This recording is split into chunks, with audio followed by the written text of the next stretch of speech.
এই অদ্ভুত প্রাণীটি দেখে আপনার কি মনে হয়? এটি কি কোনো গরু নাকি কোনো ঘোড়া? না, আসলে এটি গরু বা ঘোড়ার কোনোটিই নয়। এটি হচ্ছে নীলগাই, বিশালাকার হরিণ জাতীয় প্রাণী।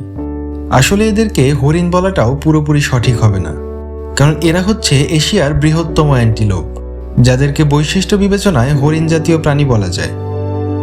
নীলগাইয়ের একটি অদ্ভুত স্বভাব হলো এরা যেখানে সেখানে মলত্যাগ করে না।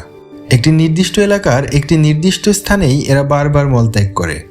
একে বলা হয় ডাং হিপ, যা দিয়ে তারা মূলত নিজেদের সীমানা নির্ধারণ করে।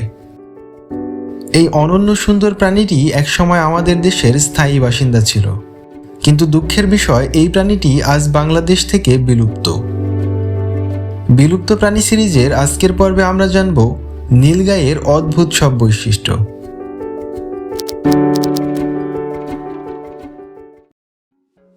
নীলগাই এশিয়ার বৃহত্তম অ্যান্টিলোপ বা হরিণ জাতীয় প্রাণী। নীলগাইয়ের নাম নীল হলেও এরা পুরোপুরি নীল নয়। পূর্ণবয়স্ক পুরুষ নীলগাইয়ের রং সাধারণত ঘন ধূসর হয়, যা দিনের আলোতে এক ধরনের নীলচে আভা তৈরি করে। এই বিশেষ রঙের কারণেই এদের নামের সাথে নীল শব্দটি যুক্ত হয়েছে। তবে মজার বিষয় হলো স্ত্রী নীলগাই বা শাবকদের রং কিন্তু নীল নয়, বরং তারা হয় হলদেটে বাদামি। নীলগাইয়ের ঘাড়ের পেশি, শক্তপোক্ত শরীর এবং মুখভঙ্গি অনেকটা গরুর সাথে সাদৃশ্যপূর্ণ। বাংলাদেশ ও ভারতের অনেক অঞ্চলে তাই এদের নীল গরু বা বুনো গরু বলে ভুল করা হতো। এই সাদৃশ্যের কারণেই এদের নামের সাথে গাই যুক্ত হয়ে নাম হয়েছে নীলগাই।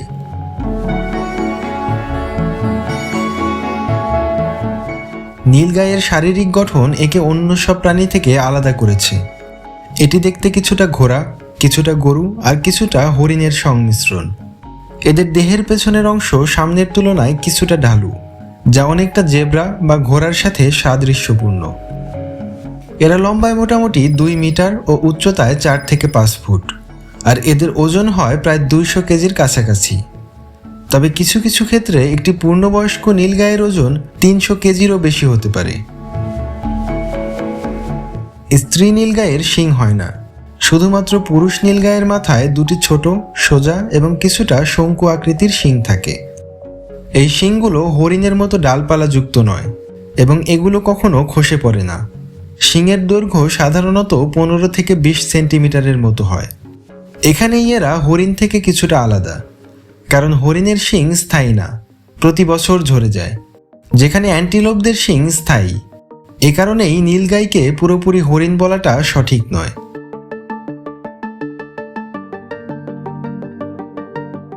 নীলগাই খুব লাজুক প্রাণী হলেও আক্রান্ত বোধ করলে এরা বেশ আক্রমণাত্মক হয়ে উঠতে পারে।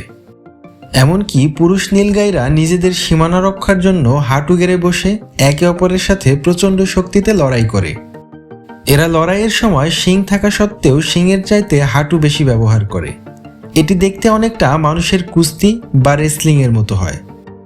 এদের এই বৈশিষ্ট্য প্রাণীজগতে বেশ অদ্ভুত ও অনন্য। নীলগাই অনেক দিন জল না খেয়ে বেঁচে থাকতে পারে। এরা এদের প্রয়োজনীয় আর্দ্রতার বড় অংশই সংগ্রহ করে ঘাস, পাতা এবং ফল থেকে। মরুপ্রায় বা শুষ্ক অঞ্চলে টিকে থাকার জন্য এটি তাদের একটি বিশেষ দক্ষতা। তাছাড়া ভারী শরীর হওয়া সত্ত্বেও নীলগাই বেশ দ্রুত দৌড়াতে পারে। এরা বিপদে পড়লে ঘন্টায় প্রায় 50 কিলোমিটার বেগে দৌড়াতে সক্ষম।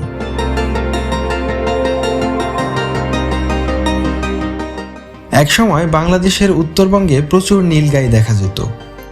বিশেষ করে দিনাজপুর, পঞ্চগড় ও ঠাকুরগাঁওয়ের বনাঞ্চলে এদের বেশি দেখা যেত। তাছাড়া 1930-এর দশকের শেষ ভাগ পর্যন্ত টাঙ্গাইলের মধুপুর শালবনে নীলগাইয়ের দেখা মিলত। ধারণা করা হয় 1940 সালের দিকে এখান থেকেই নীলগাই বাংলাদেশে শেষবারের মতো প্রাকৃতিকভাবে বিলুপ্ত হয়ে যায়। তবে বাংলাদেশে এরা বিলুপ্ত প্রায় বা বিরল হলেও আমাদের প্রতিবেশী দেশ ভারতে এরা বেশ দাপটের সাথেই টিকে আছে। ভারতে নীলগাই টিকে থাকার একটি বড় কারণ হলো ধর্মীয় বিশ্বাস।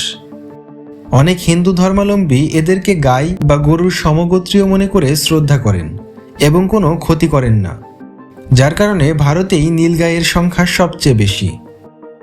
তবে সাম্প্রতিক বছরগুলোতে কয়েকটি নীলগাই আবারও প্রতিবেশী দেশ থেকে আমাদের দেশে এসেছে, আর সেগুলোকে সংরক্ষণের চেষ্টাও করা হচ্ছে।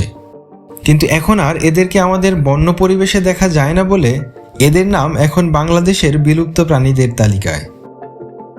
আপনার কি মনে হয় প্রকৃতির এই রহস্যময় প্রাণীটিকে আবারও কি আমাদের বন্য পরিবেশে ফিরিয়ে আনা সম্ভব? কমেন্টে জানান আপনার মতামত। ভিডিওটি ভালো লাগলে লাইক করবেন। এই সিরিজের অন্যান্য ভিডিওগুলো পেতে আমাদের চ্যানেলটি সাবস্ক্রাইব করুন।